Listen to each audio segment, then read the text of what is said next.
민중의 소리 이완배 기자 만나겠습니다. 이완배 기자님. 네, 안녕하십니까? 예. 자, 오늘 어떤 이야기 들려주시겠습니까? 예, 월요경제학 시간이죠. 그래서 오늘부터 두 주에 나눠서 민주주의에 관한 이야기를 해볼까 합니다. 경제학에서도 민주주의는 굉장히 중요한 주제여서요. 이 이야기를 한 번에 정리할 자신이 없어서 두 번으로 나눴습니다. 그래서 오늘 하고 다음 주 명절 지난 다음에 첫 방송에 이어서 민주주의를 두 번으로 나눠서 말씀을 드리겠습니다. 예. 이번 주에는 아시아 출신으로 최초로 노벨 경제학상을 수상한 구생경제학의 대가 아마르티아 센이라는 학자의 민주주의를 살펴볼 거고요. 예. 이번 주는 경제학자가 보는 정치민주주의에 관한 의견입니다. 그리고 다음 주에는 금세기 가장 위대한 정치학자로 불리는 로버트 달의 경제민주주의라는 개념을 연이어서 살펴볼 겁니다. 그러니까 다음 주는 정치학자가 본 경제민주화에 관한 이야기가 될 겁니다. 예. 제가 두 주에 걸쳐서 민주주의를 살펴보려는 이유는 지난주 경제계에서 제일 중요한 뉴스는 이재용 집행유예 판결이었죠. 예. 그런데 아무리 생각해봐도 결국 이 문제를 해결하는 방법은 한국의 재벌사회에 민주주의라는 새로운 시스템을 도입하지 않으면 재벌개혁이 불가능할 것 같다는 생각이 한 주 내내 들더라고요. 사실 민주주의라는 관점에서 보면 우리가 이제 자본주의 경제에서 살면서 너무나 당연하게 생각했던 것들이 있어요. 그런데 이게 사실은 좀 되게 복잡하게 재해석돼야 되는 부분들이 있습니다. 예를 들면 사적 소유라는 거예요. 그러니까 우리나라 헌법에도 그렇게 돼 있죠. 개인의 재산권은 보호돼야 된다라고 돼 있고요. 사적 소유를 보호한다는 개념은 자본주의 사회에서는 지고지선으로 믿는 겁니다. 대부분의 자본주의 사회에서는 그 누구도 개인이 소유한 재산을 침해할 수 없다. 이걸 원칙적으로 정해놓고 있어요. 예. 그런데 이걸 민주주의라는 원리와 접목시켜보면 굉장히 다른 해석이 가능해집니다. 그리고 이 다양한 해석은 무슨 빨갱이 사상, 빨갱이들이 주장하고 이런 게 아니에요. 이게 이제 다음 주에 들을 이야기인데 민주주의를 소개하면서 이 이야기가 나올 텐데 로버트 달은 진보적인 정치학자이긴 하지만 빨갱이다 이렇게 불릴 수 있는 사람이 아닙니다. 현대 사회에서 좌우 진영 공이 최고의 정치학자로 꼽는 사람이에요. 그래서 그런 위대한 학자의 입을 빌어서도 사적 소유에 대한 자본주의적인 시각에 반대되는 견해도 살펴볼 수 있습니다. 요 이야기는 제가 다음 주에 계속 드리도록 하겠습니다. 예. 오늘은 경제학자 입장에서 보는 정치민주주의에 관한 이야기인데요. 아마르티아 센은 제가 두 번 정도 방송에서 소개를 한 적이 있죠. 경제학계의 마더 테레사라는 멋진 별칭을 가지고 있는 학자입니다. 인도 출신이고요. 아시아 최초로 노벨 경제학상을 받았습니다. 이 센은 인도 벵골 지역에서 1933년에 태어났는데 센이 10살 때인 1943년에 벵골 지역에 아마 인류 역사상 가장 극심하다라고 불릴 수 있는 대기근이 들이닥칩니다. 이게 태풍의 영향도 있었는데 예. 사실은 영국 놈들이 엉터리 식량 정책을 펼친 것 때문이었어요. 그래서 이때 벵골 지역에서 얼마나 많은 사람들이 굶어 죽었냐면 목숨을 잃은 사람 통계가 정확하지 않을 정도입니다. 아하. 보통 기록에는 300만 명이라고 돼 있는데 등록이 안 돼 있는 인구까지 다 합치면 돌아가신 분들 숫자가 700만 명이라는 설도 있어요. 그러니까 300만 명이건 700만 명이건 한 가지 확실한 건 요 지역의 대기근 때문에 적어도 부산시 인구 이상의 사람들이 한 번에 굶어 죽었다는 겁니다. 그리고 이 아사라는 건 사람이 죽을 수 있는 방법 중에 가장 고통스러운 방법의 죽음이죠. 예. 그렇게 해서 죽은 사람이 최소한 300만 명이라고 하니까요. 정말 엄청난 대기근이었습니다. 그런데 아마르티아 센은 10살 때 자기가 살던 지역에서 이걸 겪었던 거예요. 그래서 길거리에서 굶어 죽는 사람들, 심지어 그때는 사람들만 굶어 죽은 게 아니고 개들도 같이 죽었습니다. 동물들까지요. 그 처참한 참상을 보면서 자란 사람입니다. 그리고 센은 젊은 시절에 영국 유학길에 오릅니다. 그래서 경제학을 선택을 하고 평생을 가난에 대한 연구에 집중을 하게 되죠. 센이 젊었을 때 이런 일화가 있습니다. 센이 이제 영국 유학을 갈 정도면 인도에서도 꽤 잘 사는 집안 자제였던 거죠. 그래서 영국 케임브리지 대학교에 입학을 해서 공부를 했는데 하숙집 주인이 센한테 밤에 커튼을 열지 말라고 지시를 했다고 해요. 그래서 왜요? 라고 물어봤더니 야, 너는 밖에 안 보이지만 밖에서는 네가 보이잖아. 그러니까 커튼 치고 살아라. 이랬다는 거예요. 그러니까 영국 백인들은 인도 사람 센을 창밖에서 보는 것만으로도 불쾌할 테니까 너는 얼굴 가리고 살아간다는 차원에서 밤에 커튼을 치고 살아라 이런 인종차별을 당했다는 거죠.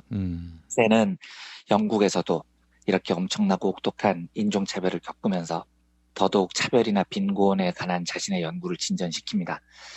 센이 경제학적으로 남긴 업적이 여러 가지가 있지만 오늘의 주제는 민주주의입니다. 이 민주주의에 관한 센의 연구 결과를 한마디로 요약하면 이래요. 민주주의 국가는 단 한 번의 기근도 겪은 적이 없다라는 겁니다.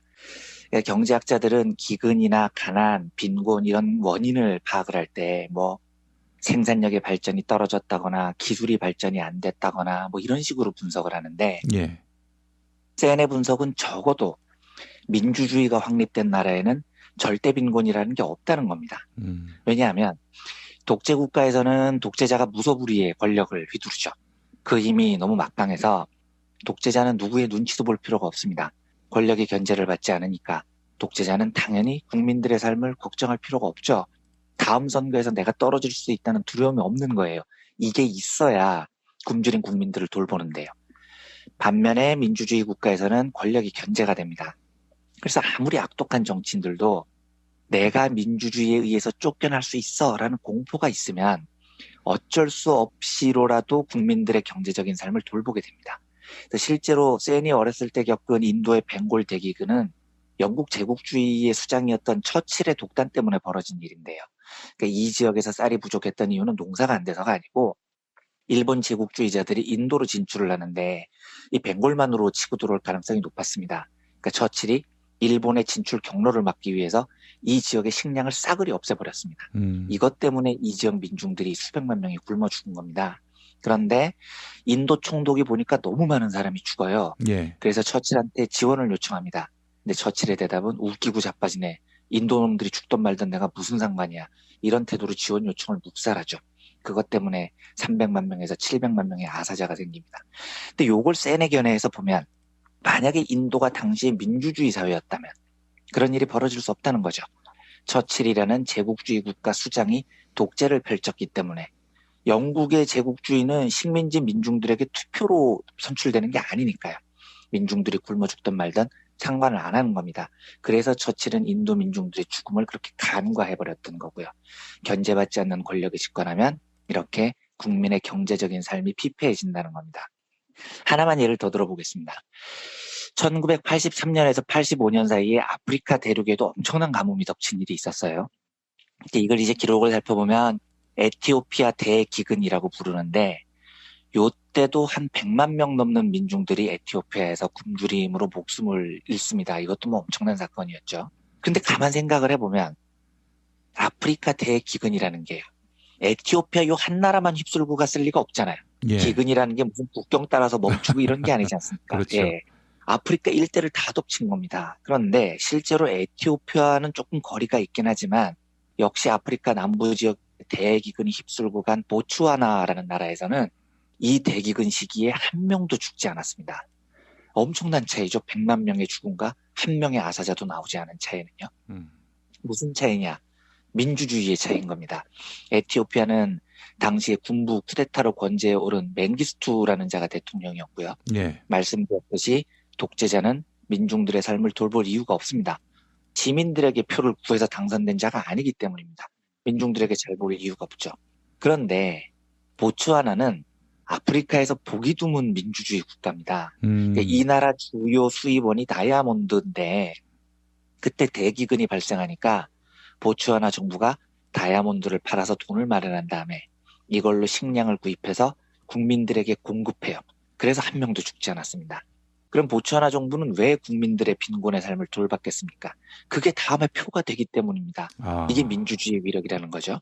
그러니까 어떤 분들은 아니 보츠와나는 지금 얘기를 들어보니까 다이아몬드가 나니까 돈이 있으니까 그럴 여력이 있었던 거 아니야 이렇게 말씀하시는데 천만의 말씀입니다. 아프리카에는요 보츠와나 외에도 자원이 풍부한 나라들이 무지하게 많아요. 그런데 경제학적으로 아프리카의 천연 자원은 아프리카 민중들에게 혜택이 아닙니다. 그건 저주예요. 이걸 자원의 저주라고 부르는데요. 예. 아프리카 국가들 중에서 지하자원이나 다이아몬드 같은 게 나오면 그게 절대로 민중들에게 골고루 분배되지 않고요. 그 자원을 두고 군벌들, 쿠데타 세력들, 제국주의자들, 다국적 기업들이 그걸 차지하겠다고 총질을 하고 싸워요. 그래서 오히려 지하자원이 많은 나라일수록 민중들이 더 가난합니다. 이 자원의 저주를 피한 거의 유일한 아프리카 나라가 보츠와나인 겁니다. 제가 이렇게 말씀드리면 보츠와나가 어디야? 또 무슨 듣보잡이야? 이러실 수도 있는데 이 나라 1인당 GDP가 17,000달러입니다. 대단하죠? 예. 언제 기회가 되면 제가 이 나라의 민주주의를 정착시킨 지도자 퀘트 마시레이라는 사람에 관한 이야기도 한번 드려보겠습니다만 예. 보츠와나가 아프리카에서 예외적으로 17,000달러라는 경제 발전을 이룬 이유는 딱 하나입니다. 민주주의를 확립한 겁니다. 그리고 정치 권력이 민중들로부터 견제를 받기 때문입니다. 아마르티아 센에 따르면 민주주의를 이룬 국가는 권력이 견제받기 때문에 빈곤에 빠지지 않는다는 거죠. 센이 이런 민주주의에 관한 견해를 자유로서의 발전이라는 책에 많이 피력을 하는데요. 이 책에 보면 우리나라 이야기도 많이 나와요. 근데 되게 재밌습니다. 센이 보는 한국 경제 발전의 관점이 굉장히 뛰어난 통찰력이 있습니다. 많은 경제학자들, 서구의 경제학자들이 한국의 눈부신 경제 발전 이유를 연구를 하면서 되게 흔들리죠. 그러면서 결국 이상하게 한국식 개발 독재가 경제 발전을 이뤄냈다. 이런 말도 안 되는 결론을 내리는 경제학자들도 있어요. 그런데 센의 견해는 뭐냐면요. 개발 독재 시대의 한국 경제를 이끈 가장 중요한 동력은 박정희 독재에 대한 국민들의 끊임없는 저항이다. 이렇게 정의를 합니다. 그러니까 한국의 1970년대 경제 발전은 사실 그 미국의 용인 아래 남북 대치 상황에서 한국 경제 발전을 이제 미국이 어느 정도 허용해줬기 때문에 가능했던 일인데 문제는 이게 만약에 박정희가 완전히 국가를 지배한 철권 통치자였다면 그러니까 아프리카 군사 독재 국가처럼요. 영구집권 국가에 가까웠다면 시민사회의 권력이 조금도 박정희를 견제하지 못했다면 한국은 오늘날의 경제 발전을 이뤄낼 수 없었다는 겁니다. 그러니까 박정희는 당시 철권 통치를 휘두른 독재자지만 박정희 시기를 생각해 보십시오. 우리 민중들이 정말로 목숨을 걸고 싸웠죠. 그 독재를 허물어뜨리기 위해서요. 예. 얼마나 많은 사람들이 사형 선고를 받았고요. 감옥에 갇혔고요. 그런데도 멈추지 않고 투쟁을 지속했습니까? 이랬기 때문에 박정희가 민중들을 아예 계무시할 수 없었던 겁니다. 그러니까 아마르티아 센은 실제로 야당의 존재도 굉장히 중요하게 다뤄요. 그러니까 뛰어난 야당 지도자가 존재하는 것만으로도 독재 권력은 어쩔 수 없이 국민들의 삶을 최소한 돌보게 된다는 겁니다.